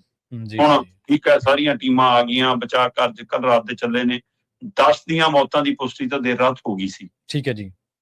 ਉਸ ਸਮੇਂ ਤੱਕ ਪਤਾ ਲੱਗ ਰਿਹਾ ਸੀਗਾ ਕਿ 12-15 ਸ਼ਰਧਾਲੂ ਜਿਹੜੇ ਜ਼ਖਮੀ ਹਾਲਤ 'ਚ ਨੇ ਉਹ ਬਚਾ ਲਏ, ਕੱਢ ਲਏ ਗਏ ਨੇ, ਪਰ 5-7 ਦੀ ਅਜੇ ਵੀ ਪਤਾ ਨਹੀਂ ਲੱਗ ਰਿਹਾ ਸੀ, ਥੋ ਪਤਾ ਪਾਣੀ ਚੋਂ ਨਹੀਂ ਲੱਭ ਰਹੇ ਸੀ। ਦਾ ਮਤਲਬ ਇਹ ਅੰਦਾਜ਼ਾ ਲਾਇਆ ਜਾ ਰਿਹਾ ਕਿ ਉਹ ਵੀ ਮਤਲਬ ਕਿ ਇਸ ਦੁਨੀਆ 'ਚ ਨਹੀਂ ਰਹੇ ਹੋਣਗੇ, ਤੇ ਉਹ ਗਿਣਤੀ ਵਧਣ ਦਾ ਖਦਸ਼ਾ ਸਾਡੇ ਸਾਹਮਣੇ ਖੜਾ ਹੈ।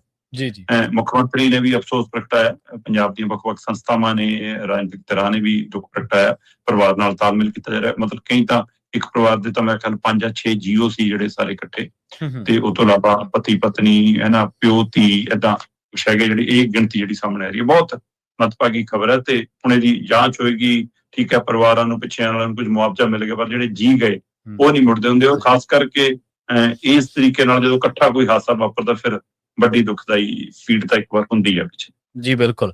ਤੇ ਜਾਂਦੇ ਜਾਂਦੇ ਚਰਚਾ ਕਰਦੇ ਚੱਲੀਏ, ਜਿਹੜਾ ਦੁਨੀਆ ਭਰ ਦੇ ਵਿੱਚ ਕੌਮਾਂਤਰੀ ਪੱਧਰ ਤੇ ਇੱਕ ਅਜਿਹਾ ਮਸਲਾ, ਜਿਸ ਦੇ ਮਸਲੇ ਦੇ ਵਿੱਚ ਹਰੇਕ ਦਾ ਹੀ ਕੰਨ ਤੇ ਹਰੇਕ ਦੀ ਅੱਖ ਵੀ ਆ, ਬੰਦਾ ਦੇਖਣਾ ਵੀ ਚਾਹੁੰਦਾ, ਸੁਣਨਾ ਵੀ ਚਾਹੁੰਦਾ। ਈਰਾਨ ਤੇ ਅਮਰੀਕਾ ਦੀ ਅੱਜ ਸਮਝੌਤੇ ਦੀ ਗੱਲਬਾਤ ਆ, ਪਰ ਕਈ ਸ਼ੰਕੇ ਨੇ ਜਿਹੜੇ ਬਰਕਰਾਰ ਨੇ ਸ਼ਰਮਾ ਜੀ।